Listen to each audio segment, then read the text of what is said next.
গাছের জন্য আবার একটা নতুন ভিডিও নিয়ে হাজির হলাম। এক সপ্তাহ আগে একটা ভিডিও দেখিয়েছিলাম যে ভাতের ফ্যানের মধ্যে আমি কিছু জিনিস মিশিয়ে এক সপ্তাহ পচাতে দিয়েছিলাম। তো দেখো আজকে জিনিসটা ভালোভাবে পচে গেছে। এটা এখন আমি জলের সাথে মিশিয়ে গাছে অ্যাপ্লাই করব।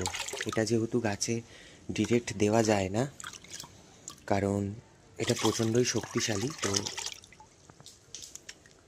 এটা এখন আমি গাছে অ্যাপ্লাই করব। প্রত্যেক সপ্তাহে আমি একটা গাছে লিকুইড তরল সার দিই, তো তার জন্য এটা এখন আমি গাছে অ্যাপ্লাই করব।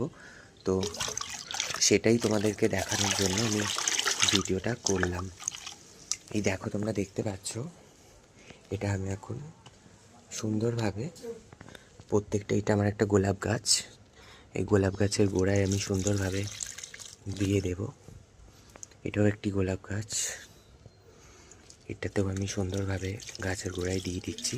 প্রত্যেক সপ্তাহে আমি এরকমভাবে গাছে লিকুইড একটি সার প্রদান করে থাকি।